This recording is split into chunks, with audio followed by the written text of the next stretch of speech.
મારું નામ અફજલભાઈ કાસમભાઈ રાવમાં। અમારું ખાસ મુદ્દો અત્યારનો હાલનો જે છે એમાં અમારે એટલું કહેવાનું છે કે વોર્ડ નંબર 16ની અંદર 3 તબક્કામાં અલગ અલગ સરકારી ખાતાઓ દ્વારા જે નોટિસ પાઠવવામાં આવી એની અંદર પહેલાં રિવરફ્રન્ટ માટે, પછી ટીપી માટે અને ત્યારબાદ મામલતદાર દ્વારા જે નોટિસ દેવામાં આવી એ ટોટલ નોટિસનો આંકડો 3000થી વધારે છે। એની અંદર અંદાજિત 30થી 32,000 લોકો આમાં ઘર વિહોળા થાય એવી શક્યતા છે।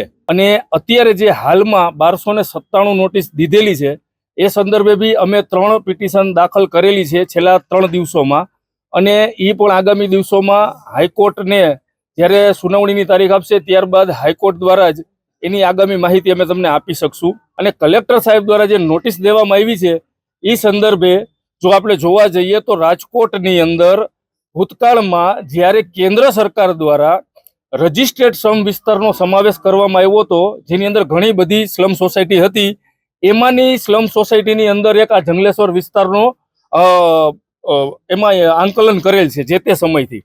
એટલે પહેલાં તો આ જે ગેરકાયદેસર દબાણની વાત કરવામાં આવી છે એ ગેરકાયદેસર દબાણ છે નહીં। આ સ્લમ સોસાયટી વર્ષો જૂની રજિસ્ટ્રેડ વર્ષો જૂની સોસાયટી છે। બીજું તમારા પ્રેસ મીડિયાના માધ્યમથી એવું કહેવા માંગુ છું કે અમારા જંગલેશ્વર વિસ્તારની અંદર જે એકતા અને અખંડિતતા છે એ તમને અત્યારે પાછળ જ જોવા મળશે।